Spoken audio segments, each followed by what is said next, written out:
The weight of love. When Maya met Daniel, they were both full of dreams. Maya wanted to become a doctor. Daniel wanted to start his own construction company. They would sit on the hood of his old car at night, mapping out futures that seemed too big for their small town. Then life interrupted. In their third year together, Daniel's father fell seriously ill. The hospital bills grew like shadows, stretching longer every month. Daniel had to choose: invest the money he had saved to launch his company, or use it to pay for his father's treatment.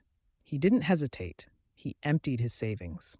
Maya knew what that business meant to him. She had seen the spark in his eyes every time he talked about building something with his own hands.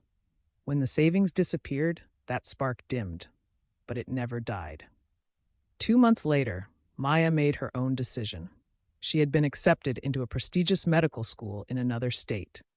It was her dream, the kind of opportunity people wait a lifetime for. But Daniel couldn't leave. His family needed him.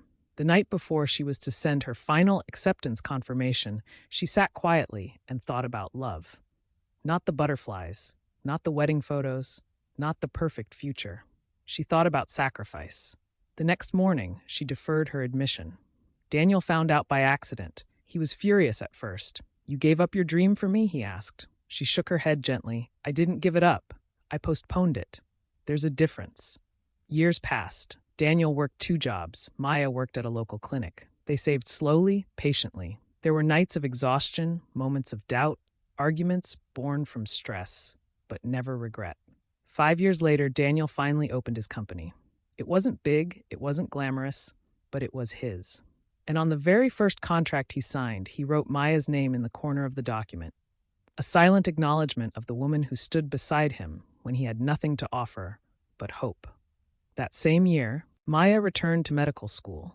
This time, Daniel drove her to the campus himself. As she stepped out of the car, he pressed something into her hand. It was a small, folded piece of paper. Inside, she read, "You postponed your dream for love. Now it's my turn to sacrifice for yours." He had hired a manager. He would travel back and forth every weekend to see her. Because love is not measured by what you receive. It is measured by what you are willing to lay down.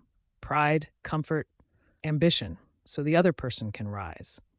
Decades later, when their hair turned silver and their hands grew fragile, people would ask them the secret to their long marriage. They would smile. The truth was simple. Moral lesson. True love is not about finding someone who makes your life easier. It's about finding someone who makes your sacrifices worth it. Like, share and follow for more emotes and laugh stories.